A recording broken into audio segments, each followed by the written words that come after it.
Assalamualaikum warahmatullahi wabarakatuh. Halo teman-teman, ketemu lagi dalam video pembelajaran matematika. Pada video kali ini kita akan membahas soal tentang perbandingan yang ada di ayat kita berlatih 5.4. Ini merupakan video bagian kedua. Kemarin kita membahas soal 1 sampai 5, sekarang kita akan bahas nomor berikutnya. Langsung saja kita ke nomor 6. Jumlah suhu badan Robert dan Dodi adalah 133,2 derajat Fahrenheit. Saat itu Robert dalam keadaan flu sehingga suhu badannya 39 derajat Celcius. Berapa derajat Celcius suhu badan Dodi?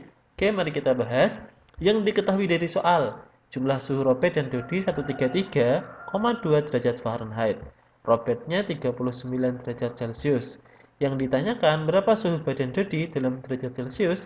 Nah, untuk mencari suhu badan Dodi berarti jumlah suhu mereka dikurangi suhu Robert. Nah, di sini jumlah suhunya dalam bentuk Fahrenheit, sedangkan Robert dalam bentuk Celcius. Jadi kita ubah dulu jumlah suhu badan mereka yang dalam Fahrenheit menjadi Celcius. Nah, ini adalah perbandingan Celcius dan Fahrenheit 5 dibanding 9. Maka dari Celcius menjadi Fahrenheit adalah 5/9 dikalikan suhu Fahrenheitnya dikurangi 32 terlebih dahulu. Oke, jadi sekarang kita punya 5/9, suhu dalam Fahrenheitnya 133,2 dikurangi 32. Hasilnya 5/9, 133,2 dikurangi 32, hasilnya 101,2. Nah, kita kalikan 5 dikali 101,2, hasilnya 506/9. 506 dibagi 9, 56,22 derajat Celcius.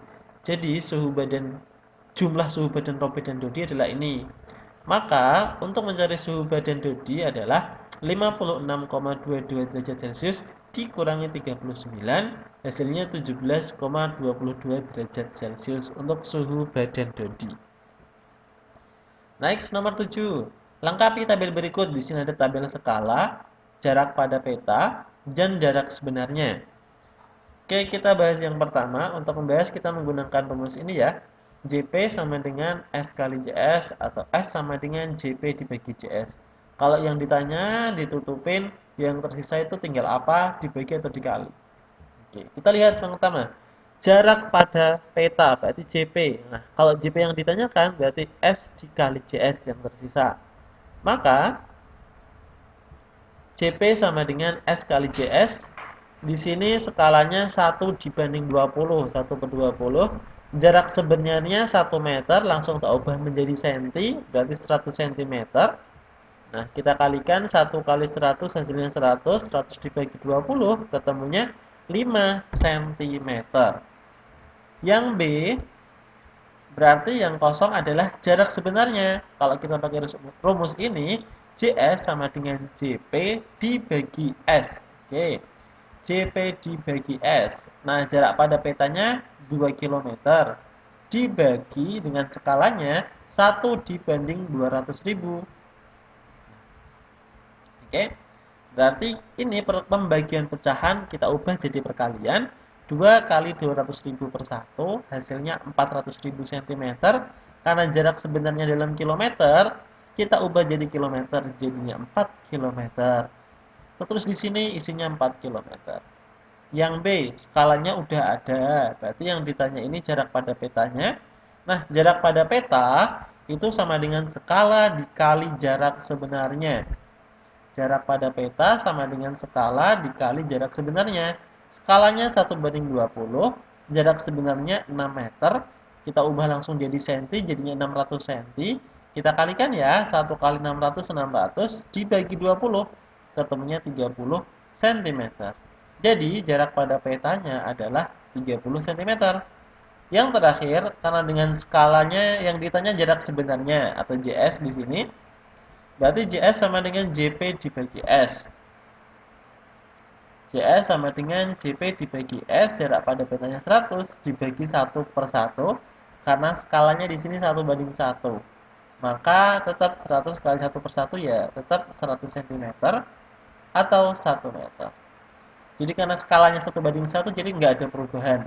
Jarak pada peta 100 cm, jarak sebenarnya juga sama 100 cm atau 1 meter. Nomor 8. Pesawat perintis N219 buatan PT Dirgantara Indonesia yang berukuran bentang sayap sepanjang 19,5 meter dan tinggi 6,1 meter. Jika perusahaan akan membuat miniatur yang berskala 1:150, berapa ukuran bentang sayap dan tinggi miniatur pesawat? Oke, mari kita bahas. Diketahui panjang sayapnya 19,5 meter, kita bagi jadi ke senti. Jadinya 1950 cm. Tingginya 6,1 meter. Kalau kita ubah jadi cm, jadinya 610 cm. Skalanya 1:150. Ditanya berapa ukuran bentang sayap dan tinggi miniaturnya. Nah, kita menggunakan rumus yang tadi. Miniatur berarti peta atau sama dengan P. Miniatur sebenarnya tetap S. Nah, karena yang ditanya panjang sayap miniatur, anggap aja JP-nya, berarti S dikalikan JS. Skalanya berapa dikalikan panjang sebenarnya. Skalanya 1:150, panjang sebenarnya 1950. Kita kalikan 1 dikali 1950, hasilnya 1950 dibagi 150, ketemunya 13 cm. Jadi panjang sayap miniaturnya sudah ketemu 13 cm. 13 cm. Sekarang kita akan mencari tinggi miniatur pesawatnya.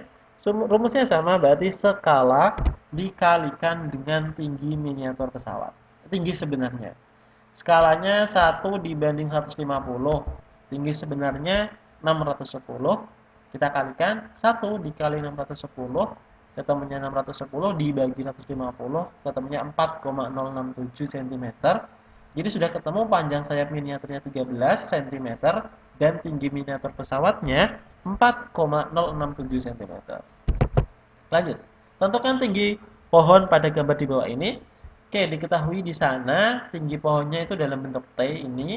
Tinggi tongkatnya 150 cm. Bayangan pohonnya berarti keseluruhan dari ujung sini sampai ujung sini yaitu 12 meter ditambah 240 cm. Karena satuannya beda, kita samakan dulu jadi cm. 1200 cm ditambah 240 cm, ketemunya 1440 cm. Bayangan pohonnya, kalau bayangan tongkatnya sudah jelas 240 cm. Oke, lanjut.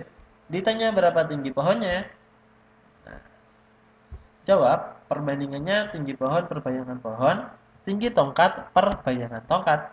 Tinggi pohonnya dalam bentuk T, bayangan pohonnya 1440 cm, tinggi tongkatnya 150 cm, dan bayangan tongkatnya 240 cm. Kita kalikan silang. T kalikan 240 jadinya 240 T. 1440 kita kalikan 150 nih, kali silang jadinya 366.000. Berarti T sama dengan 366.000 dibagi 240. T sama dengan 15.525 cm atau 15,25 meter tinggi pohonnya. Oke, sekian dulu pembahasannya. Terima kasih, semoga bermanfaat dan bisa dipahami. Wassalamualaikum warahmatullahi wabarakatuh.